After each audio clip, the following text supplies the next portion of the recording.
Avec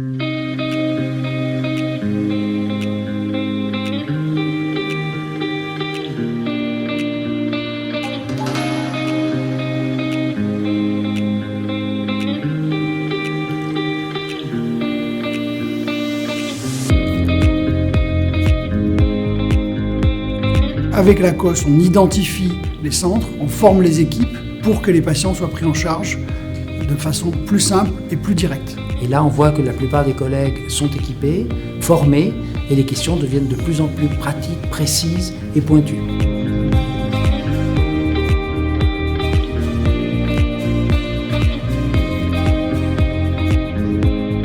Et je pense que la COS aide, grâce à l'échange des pratiques, grâce à l'échange des retours cliniques, de notre expérience en fait, à mettre en place finalement une consultation et des traitements de sécheresse optimisés. On est content de pouvoir partager nos connaissances sur une maladie qui est extrêmement fréquente et donc c'est important que ces spécialistes de la sécheresse oculaire puissent se réunir et partager.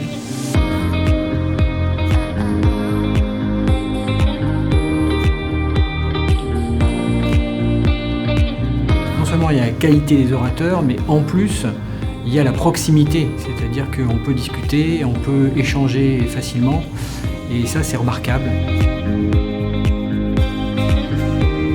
J'ai vu la passion partagée, l'envie de discuter, l'envie d'échanger, et c'est ça, un des leitmotifs de la COS, c'est échanger pour progresser. C'est ce qui fait aussi la force de l'association, c'est pouvoir justement réunir des gens de spécialités, d'origine différentes, mais qui ont tous un intérêt commun et qui apportent tous une vision et une plus-value importante, à la fois sur la prise en charge diagnostique, la compréhension de la maladie, mais aussi sur la prise en charge thérapeutique des patients.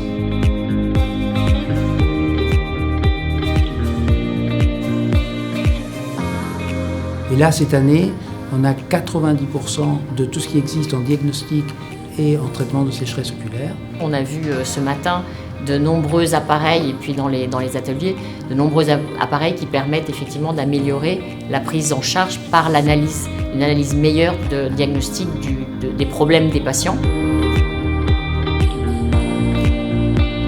En venant à la COS et en participant à la COS, j'ai redécouvert en fait les glandes mébomiennes et cet équilibre au niveau de la surface oculaire et l'intérêt des outils diagnostiques pour guider la thérapeutique, éduquer les patients et finalement augmenter mon taux de satisfaction et d'amélioration des patients après traitement. Et donc mieux finalement répondre de manière spécifique au profil des patients avec un traitement particulier et adapté à chacun de ces profils.